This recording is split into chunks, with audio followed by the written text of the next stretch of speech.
the Hindu newspapers news analysis. One thing that I want to suggest you, if you are watching my video first time, तो मैं suggest करूंगी कि आप pen और notebook लेके बैठिएगा, क्योंकि कुछ एक्स्ट्रा फैक्ट्स हैं जो मैंने इस वीडियो में ऐड किए हैं, जो कि एडिटोरियल्स या जो न्यूज एनालिसिस है उसमें आपको नहीं मिलेंगे। तो स्टार्ट करते हैं आज का द हिंदू न्यूज़पेपर।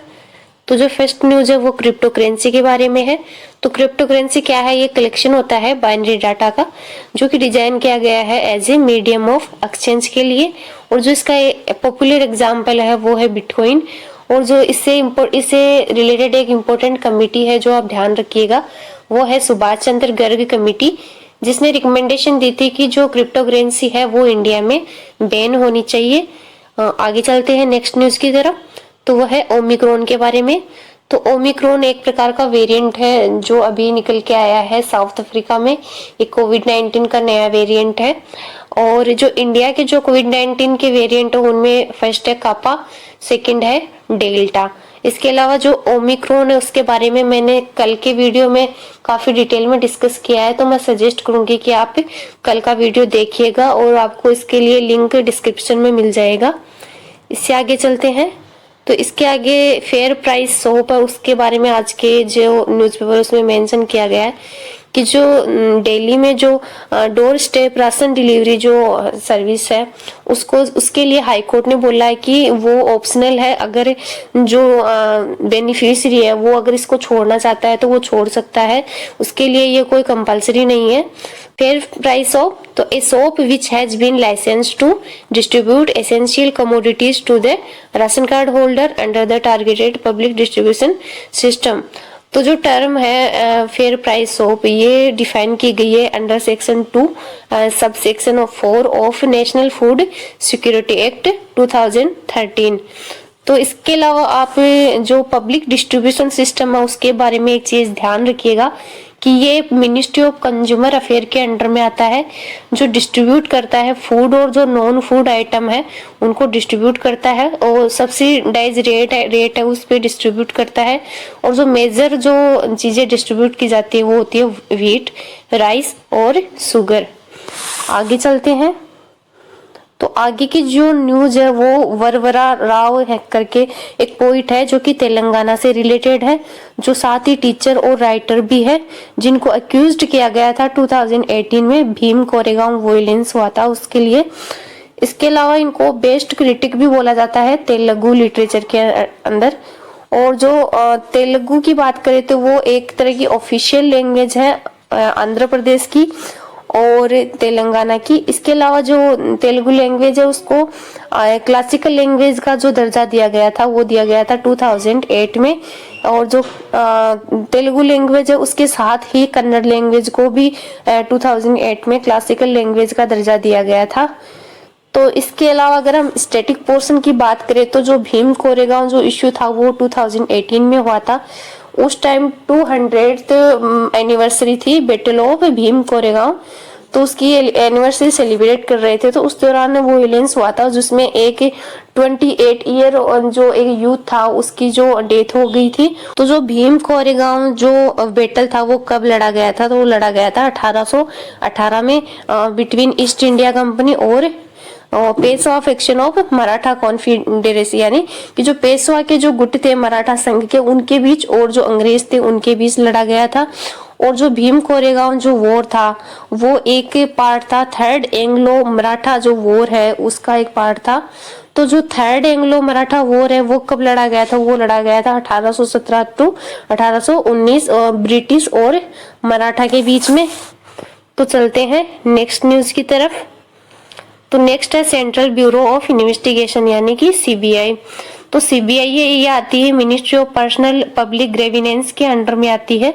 और जो इसकी अभी एजेंसी एग्जीक्यूटिव है वो है सुबोध कुमार जायसवाल, और जिसे बनाया गया था 1963 में, और रिकमेंडेशन दी थी संथानम कमेटी ने। तो जो इनके जो एजेंसी एग्जीक्यूटिव होते हैं जो कॉन्स्टिट्यूशनल नॉन कॉन्स्टिट्यूशनल बॉडी के, उनके आप ध्यान रखिएगा, क्योंकि जो स्टेट पब्लिक सर्विस कमीशन के जो एग्जाम्स होते हैं उनमें काफी इसके बारे में क्वेश्चन पूछे जाते हैं। तो चलते हैं नेक्स्ट न्यूज की तरफ। तो जो नेक्स्ट न्यूज है वो है कृष्णा रिवर के बारे में। तो जो कृष्णा रिवर है ये 4th लार्जेस्ट रिवर है in term of water flow and river basin area के पर्सपेक्टिव से देखें तो आफ्टर गंगा, गोदावरी, ब्रह्मपुत्र, और इसको कृष्णा वेनी के नाम से भी जाना जाता है। और ये एक मेजर सोर्स है इरिगेशन यानी सिंचाई का इन महाराष्ट्र, कर्नाटका, तेलंगाना और आंध्र प्रदेश। और जो इसका ओरिजिन होता है वो होता है महाबलेश्वर, महाराष्ट्र से। जो इसकी ट्रिब्यूटरी है वो है भीमा, डिंडी, तुंगभद्रा और मालाप्रभा। इसके अलावा जो कृष्णा रिवर जो वाटर डिस्प्यूट है वो किन किन स्टेट के बीच में है, तो वो है महाराष्ट्र, कर्नाटका, आंध्र प्रदेश, इन तीनों के बीच में है। आगे चलते हैं। तो आगे एक इंडिया के लिए बहुत ही प्राउड करने वाली एक न्यूज है कि जो ट्विटर है उसके जो न्यूज सीईओ चुने गए हैं वो इंडिया से है, जिनका नाम है पराग अग्रवाल, जो कि रिप्लेस करेंगे डोरसी को।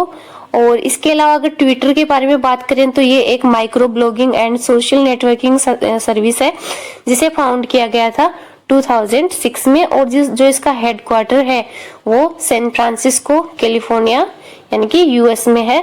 और जो इसके फाउंडर हैं वो है जेक डोरसी, नोआ ग्लास, बिज स्टोन और इवान विलियम्स।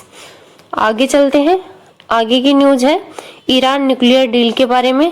तो जो ईरान न्यूक्लियर डील है इसके बारे में मैंने कल ही के लेक्चर में डिस्कस किया है, तो मैं सजेस्ट करूंगी कि आप कल का लेक्चर देखिएगा और लिंक आपको डिस्क्रिप्शन में मिल जाएगा। फिर भी मैं आपको रिवीजन के लिए एक दो पॉइंट बता देती हूँ। तो जो ईरान न्यूक्लियर डील है ये ईरान और P5 और +1 के बीच साइन की गई थी।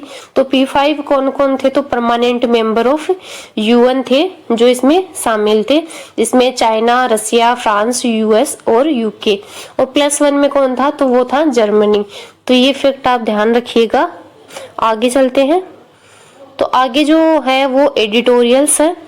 तो एडिटोरियल में जो फर्स्ट एडिटोरियल है वो फार्म लॉ बिल जो विड्रॉ हुए हैं उसके बारे में बात करता है। तो इसका एक नेगेटिव पॉइंट ये बोल सकते हैं कि जो ये लॉ लाया गया था तो उसके लिए ना तो कोई प्रॉपर स्ट्रक्चर बनाया गया था और ना ही किसी जो कमेटी थी कोई कमेटी बनाई गई थी।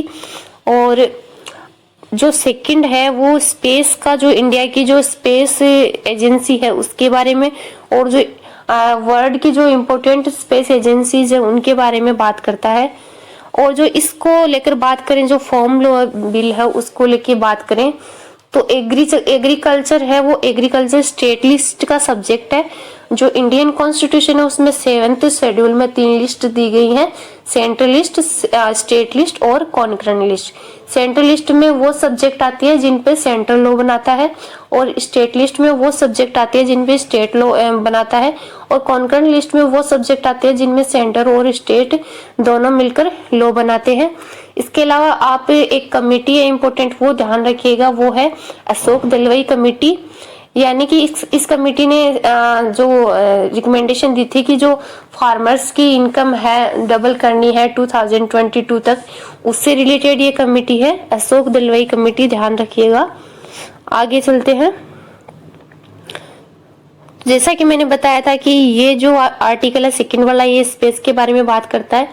तो जो स्पुतनिक है वो रसिया का है जिसे लॉन्च किया गया था 1957 में, ये ध्यान रखिएगा। इसके अलावा एक टर्म है इन स्पेस करके, तो इसकी फुल फॉर्म आपसे पूछी जा सकती है कि जो इन स्पेस जो है वो क्या है, तो वो Indian national space promotion and authorization centre, जो कि इन स्पेस की फुल फॉर्म है।